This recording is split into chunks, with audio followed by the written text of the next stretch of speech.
So we lied before about going chronologically because this was a few years before The Long Goodbye. This looks kind of like Phoebe Bridgers. You should keep that in the cut.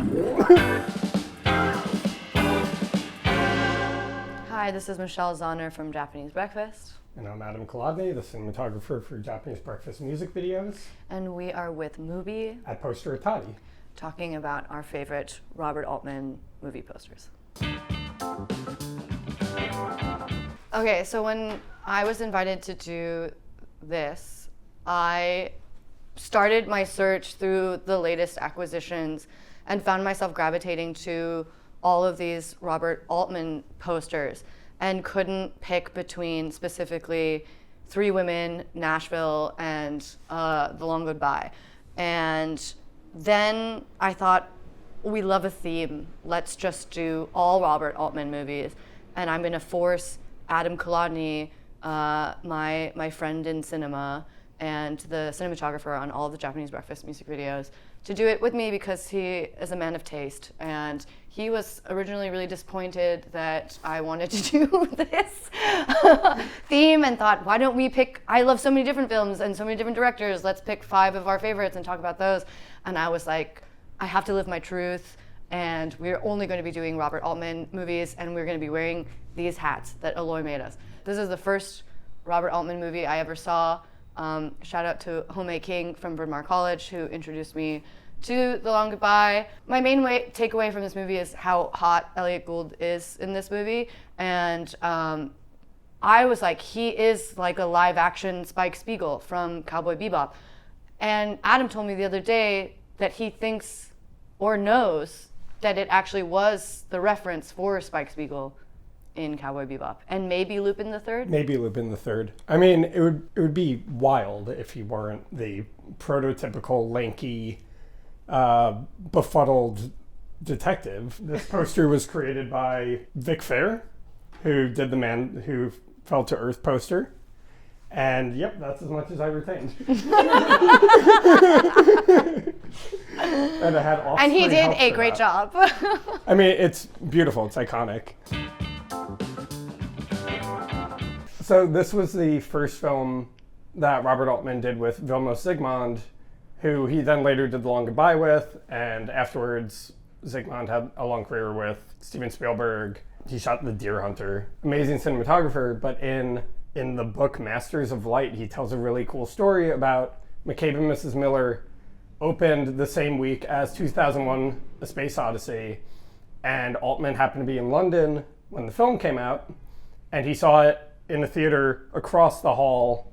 He saw 2001 in a theater across the hall from Kubrick, who was seeing McCabe and Mrs. Miller, and they met up afterwards, and Kubrick was like, how do you get those long, steady zooms that you got in McCabe and Mrs. Miller? And a few years later, he was prepping for your favorite film. Yeah, his amazing. Big period piece with long zooms.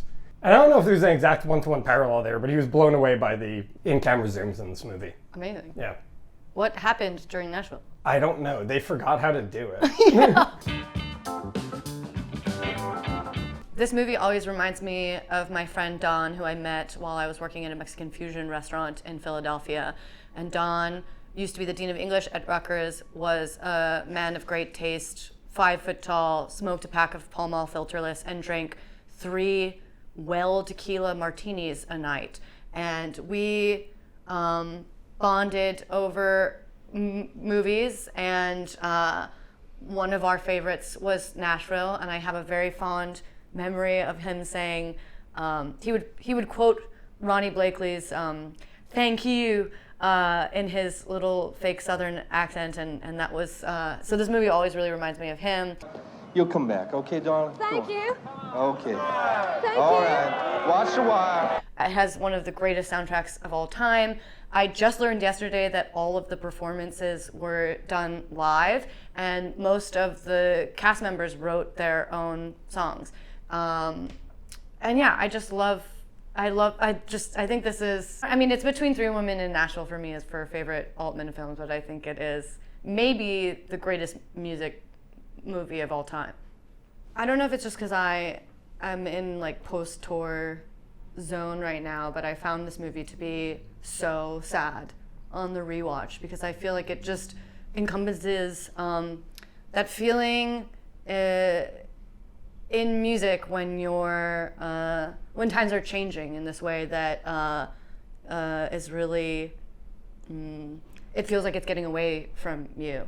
And the ending of this movie, one of the things that I without spoiling it too much, is this character, who's also the villain in Long Goodbye, when dealing with like shocking violence and tragedy, his impulse is to just say that it's Nashville, everything is fine. Someone sing a song. Someone sing and it's so haunting and kind of funny, but mostly just sickening, that is a really natural. The way that this movie ends is so haunting. The impulse of the show must go on. Yeah. And I thought that was really something that I didn't catch the first time around. Totally.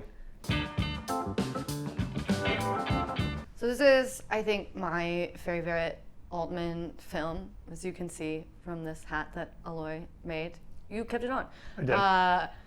I originally picked this one, and I just think this poster is really incredible. I think this movie is so incredible. Really all of Altman's movies, but especially this one has this like muted lavender, washed out California desert color palette that feels so uniquely him, and is definitely masterfully tackled in this film. I love the paintings in this movie. I also really love this Polish poster, which to me feels almost like, it reminds me of the cover of some novel. It's really interesting to see a movie poster that's been kind of artistically interpreted in this way without any images from the film. And it's really cool to see them represented as silverware. It's a story about three women that all, I think it's like his take on Persona. Totally. And these three women are kind of all encountering some kind of traumatic event that kind of morphs them into one another throughout the film. And it's so haunting, and the ending is so open in the way that I feel after rewatching a lot of Altman movies. It feels like that's very much his thing, is they all end in this really open-ended way that I think normally would really frustrate me, but I find to be so haunting and gratifying in his work. I think that this is a really amazing interpretation of this movie. What's your take? Is this Sissy Spacek? I don't know. I interpreted this as Sissy Spacek, and this is Willie. Oh, yeah, okay. The woman who plays Willie. I also read some, I think that part of what's really fun about something that's so open-ended is it makes you so hungry to read and know what other people's interpretations of the film are. And I think this is in particular when I think he set out to make his own persona, but also it was probably around the time that psychoanalysis was really in vogue. And Sissy Spacek is supposed to be like the id child version of the woman, and Shelley Duvall is kind of the sexually realized ego, and then Willie's the kind of grandmotherly, like super ego figure. It's such a great movie. Some of my favorite details from the rewatch was learning that Shelley Duvall getting her skirt stuck in the door was shot on accident, and then of course he made her shoot all of the scenes of her driving with her skirt caught in the door. What else did I read? I read also that a lot of the ramblings that she does about her recipe book that's organized by the times that it takes to cook the recipe, all of which are like really disgusting 70s recipes, like tuna casserole and like weird cocktail parfaits and Jell-O pudding things was all improvised. And Shelley Duvall is also just so hot and gorgeous in that movie, and Sissy Spacek is just so classically disgusting and weird in that movie. I adore both the posters and this movie so much. One of the films that Altman did in the early 90s, along with The Player, that are like these modern LA films that kind of feel like so of his oeuvre, but also like fascinatingly modern films. And this one in particular is like a companion piece to Magnolia, which is fascinating in so many ways because you can draw like one-to-one parallels between a lot of Paul Thomas Anderson's movies and Robert Altman's films, but this one might be the most direct, where it's a bunch of intertwined stories in Los Angeles with, spoiler, like an ending that is a natural disaster of some sort, bringing all the stories together and all climaxing at once. They both have Julianne Moore in them. The whole ensemble cast in this film is insane. It's everyone's like at the top of their game. Frances McDormand's in it. Your fave, Lily Tomlin. Lily Tomlin. Tom Waits, Huey Lewis. Yeah. And this little Japanese poster is really, really cool. I think it looks like Love Actually for sad intellectuals. Absolutely.